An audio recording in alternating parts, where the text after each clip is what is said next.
Hello there, welcome back to the channel where we talk about all things VTuber, and today we talk about this VTuber, Kage, who has made one final apology video before saying goodbye forever. Kage was the VTuber who was caught up in the Kenji doxing incident not too long ago. 2 years ago, Kenji was doxed in a Discord hate group by someone called Dove. Fast forward to 2024 and Kenji came out with his story, accusing Dove of doxing him. Dove has since graduated. This entire disaster spilled over to the Mofongo boys. This is an all-male VTuber group and some of the male VTubers were seen in the Discord hate group. Most of the Mofongo boys have apologized by now. Some of them, including Rikami and Andy, were quite innocent in the situation. The VTuber Phoenix was at least aware of the Discord hate group and continued to be friends with Dove, while Kage, the person Kenji called out the most, was actually seen in the Discord hate group trash-talking Kenji behind his back. Kenji would call out Kage for being a fake person, destroying Kage's reputation forever. While Kage did apologize to Kenji, his apology was not accepted. Kage would go on, private his Twitter, and delete multiple videos, most of them from his YouTube channel. He would also delete most of the VODs and streams on his Twitch account. That same Kage would return today to his YouTube channel to say his final goodbyes to his fanbase before leaving forever. And this is what Kage had to say. Hey everyone.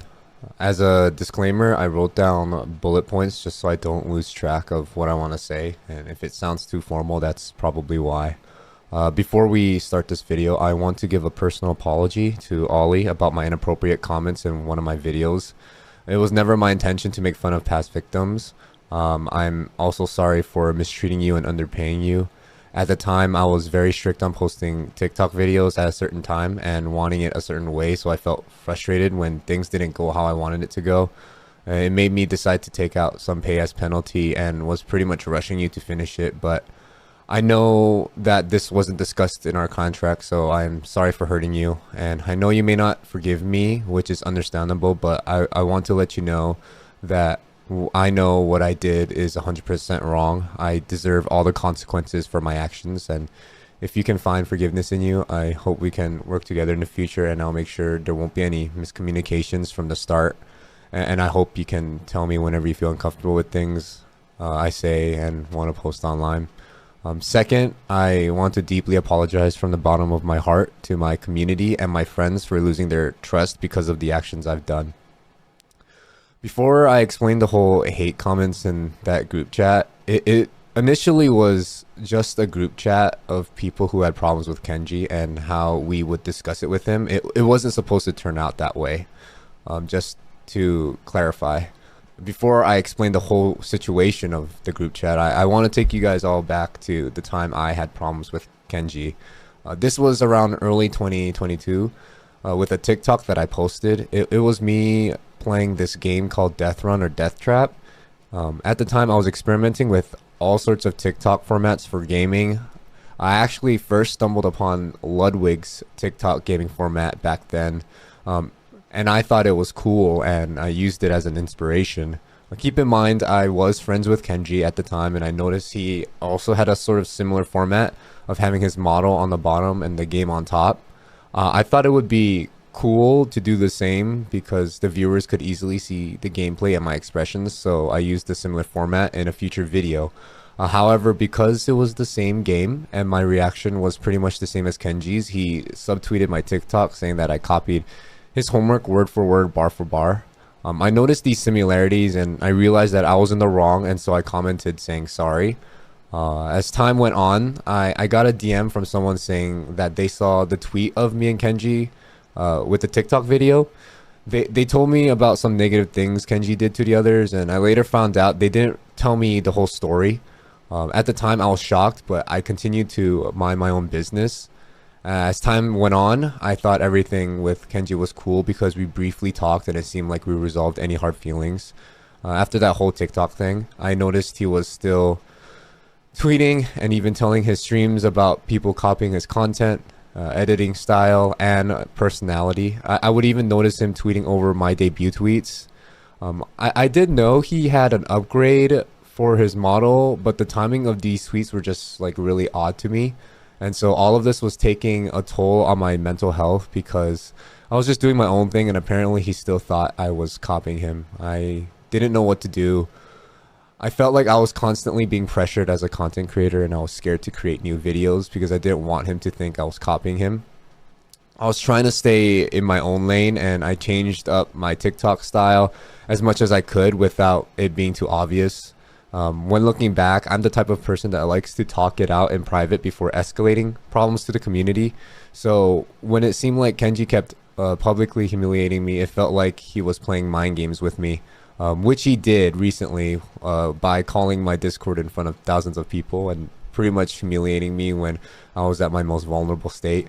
I understand he was angry and frustrated, but he didn't even give me a chance to explain myself before hanging up on me. It could have been done privately in a call so that he could hear what I had to say. Anyways, going back to 2022, I decided to DM him first regarding the tweet that he sent to ask if it was directly about me. So this was his response. I told him that I changed my format and everything, and that I didn't want to escalate any sort of issue. I even told him I changed everything up and that I would be respectful to how he felt. And this was his response. I'll leave it up for you all to read.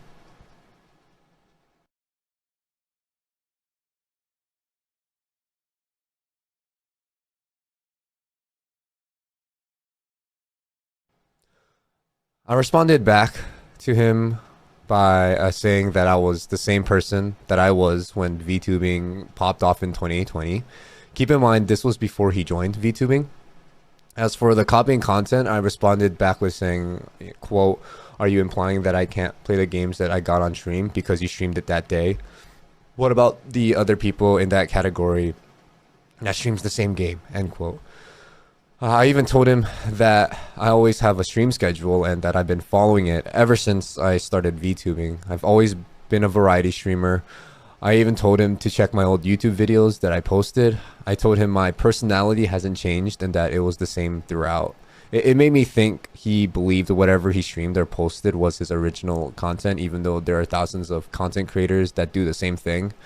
I also told him about the whole editor and artist situation. His response made it seem like he was gatekeeping them from working with me. During that time, I was looking for an editor to make my YouTube videos, and so I made a tweet about it, and his editor actually commented on that tweet. He wanted to work with me and showed me his portfolio, and so I accepted his offer. I can't just turn someone down because they work for Kenji. I feel like they have the rights to work for anyone. As for the artist, I was looking for a live 2D artist that could draw male VTubers. It was hard at the time to find artists that could draw male VTubers on Twitter. His artist wasn't the only artist that I contacted to work with. It was just that they were the first to respond with an open commission, and so I accepted. As for copying his design, he didn't know what my model looked like because I only released the silhouette. My model was based off of my 3D and my old 2D model. I had a whole lore prepared for it, which was why I wanted it, which is why I wanted the model the way that it looked. The hoodie and all of that was inspired by Assassin's Creed because I love that game. I told him that it's not a carbon copy, even if the artist that made his model did mine. Of course, the drawing is similar because it was the same artist. I even apologized about the TikTok video I posted a few months back. I told him to go back to that VOD when I was playing that game. I asked chat what horror games I should play, and of course they recommended that game that Kenji played before. As for the editing style, the way he said it made it seem like he was claiming it as his own. I told him it was ridiculous to claim an edit style as your own. It is an edit format that many other creators used, as well as big creators. The one incident that made me draw the line was when he claimed I was imitating his personality. I've always been like this ever since I was a kid. Oh, fuck. Oh, somebody poopy here. All right. 30 minutes? Yeah, 30 seconds. Actually, I take that back. Yes, 30 seconds for me too. No, oh my god, you freaking flabbergasted son of a... Oh my god, oh my god. Yo, are you mini? Oh my god, you slanky son of a... Die. Die, die, die. Oh. Okay. Ah! on the goddamn ground! Disgusting! You disgust me! Disgusting. Don't touch me.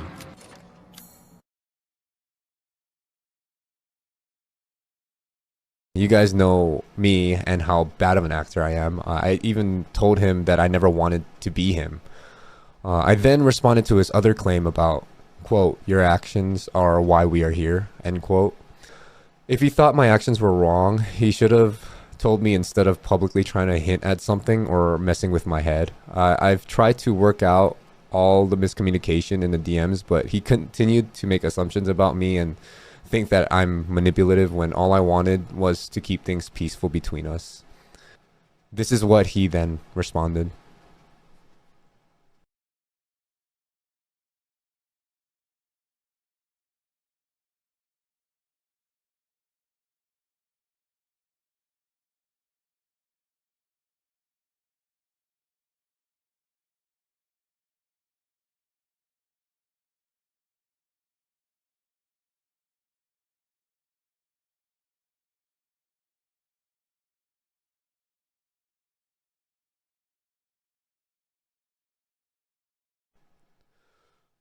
My response to him about the edit style was that my editor, not Kenji's editor, but a different one for TikTok at the time, didn't know about Kenji because he was just popping off.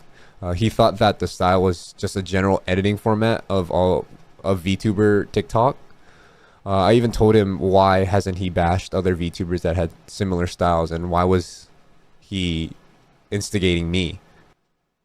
With this editor, I've constantly tried to change formats to see what fits best with my personality. I even admit that I saw his video and thought it was a cool idea or a cool editing style, but he wasn't the first and only creator that inspired me to do this style, and because of our past trauma, I've learned to stay away. In terms of my stream hours, I told him before that I was moving states, so I needed to change my hours based on the new time zone. I've been consistent with the stream time ever since I moved in the beginning of 2022. Looking back, I admit I can see why he might have misunderstood my intentions, but this is a tight community and a lot of artists and creators work together and inspire each other's work. I swear I never wanted to be Kenji or intentionally stole his model or ideas. I thought to myself, why didn't he just reach out to me so that he could understand everything? I was just doing my own thing. I then made a whole point on the tweeting thing that he did about me and all. I told him how I felt, and I even told him about some of the stories I've heard about how he treated the others. Keep in mind, I didn't know the whole situation with him and the others until I joined the group chat, which was later. I gave him my reason on why I didn't want to join the call with him because of the people he hurt. I told him to DM me if he ever felt uncomfortable. I thought this whole drama that I had with Kenji wasn't a big deal. It was just all assumptions and miscommunications, which was why we had our own call. I admit it traumatized me, but I thought everything was cool and tried to work past it. I thought we were friends after that until someone invited me to the group chat literally within the same day or after. It was supposed to be a group chat for all of us to talk about our issues with him and get a better idea so we could directly communicate to him.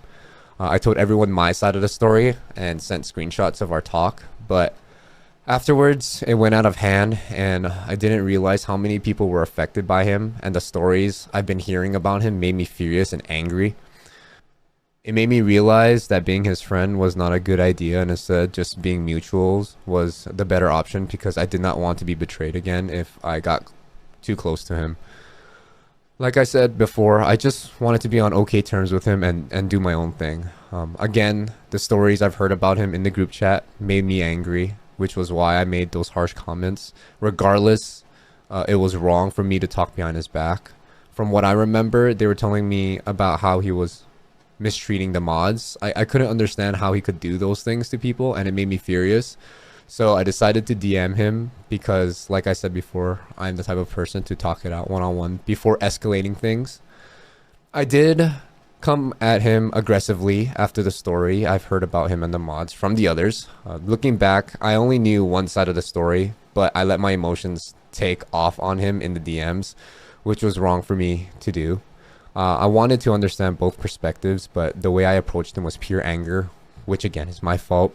Here are the screenshots of my DMs with him.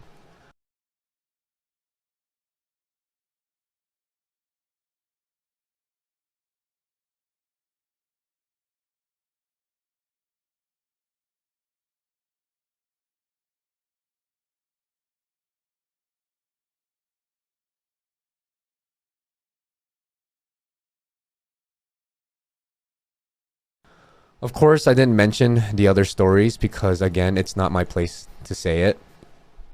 After that last screenshot, I sent what we talked about in the group chat so that everyone can understand his perspective.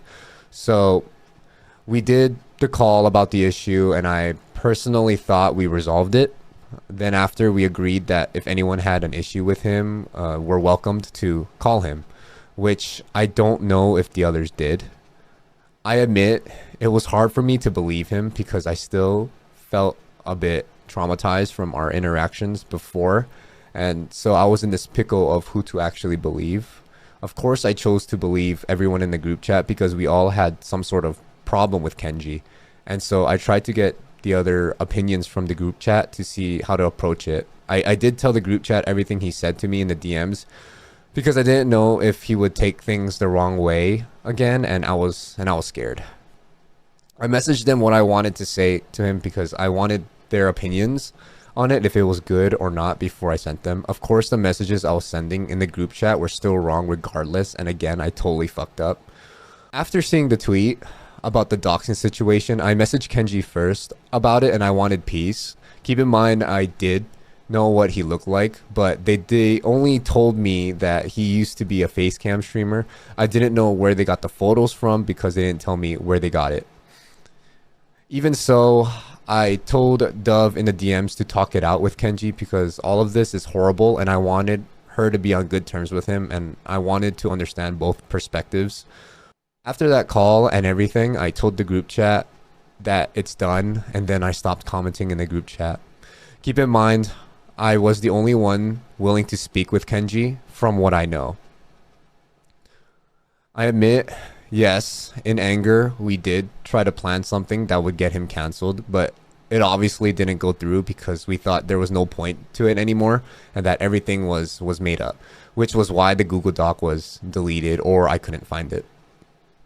The reason why I was still friends with her was because I knew she was a nice person and she seemed remorseful for what she did. I believe she would change and learn her lesson. I also felt bad after the group chat incident, so I felt like keeping her accountable as a friend was a way for me to be a better person. And again, I was too naive in my decision making, thinking it was enough that she felt bad for what she did. I was wrong. Being doxxed is a literal crime, and the fact that I thought everything would be okay afterwards made me realize how stupid I am. As a streamer and an adult, I should know the detrimental consequences of being doxxed, and I should know better. I should have just left the group chat and cut ties with everyone then and there, but my dumb self thought it would still be okay to be friends with everyone. I am currently self-reflecting and bettering myself for the actions that I did towards Kenji, Ollie, my friends, and my community as we speak, but it will take time, and I know that. After a week of thinking and self-reflecting, I've been conflicted. I want to join back to the community, but at the same time, I'm too afraid to. Trigger warning, by the way. I've been getting tons of death threats from people telling me to rot, kill myself, and to just graduate. It's even to the point where people are trying to dox me as well. I know what I did was wrong, but is it really to the point of being threatened? I thought we were all against like threats and doxing, but to me it seems like there's a double standard here, and now I'm afraid and scared for my life and the life of people who are close to me, which was why I privated my Twitter and deactivated my social media because of the messages I've been receiving. So after a lot of thinking, I've come to the decision that I will be graduating. I don't think I'll be returning as a VTuber in the future. This was a hard decision for me to make, but I don't think it's right for me to continue. I just want to reiterate that the actions that I've done are inexcusable. I am not making any excuses, and I'm deeply sorry if I offended or hurt anyone from what I've done. I just wanted to share with everyone my side of the story because I owe it all to you to clarify things. I know that I can do better and I will do better. I know an apology doesn't magically make things better, but again, I want to show you guys how remorseful I am. As for my community and friends, I'm sorry that you had to see this, and I'm sorry for ruining your trust. As for Kenji, I'm sorry for the negative comments and hurting your trust in me. I'm sorry for participating in the group chat and not shutting it down as soon as it happened. I am 100% accountable for it. And again, I'm deeply sorry, Ollie, for all the things I've done to you and how I treated you. It's not right to treat you the way I did and underpay you. It was unprofessional of me. Nobody deserves that. As for the joke, I'm sorry everyone for making that joke. It was insensitive of me to make a joke like that because it's a traumatic issue that people have gone through and suffer from for like the rest of their lives. As an adult, I should know better. So that is all. Goodbye, everyone, and thank you so much for listening. Thank you to everyone who has supported me this far, and I'll never forget the times we had. I hope you find it in your hearts to forgive me. I wish you all well from the bottom of my heart. So what do you think? Is Kage innocent or is he still guilty? State your thoughts in the comments down below. Thank you for coming. Thank you for listening. This is Terry Nebula signing out.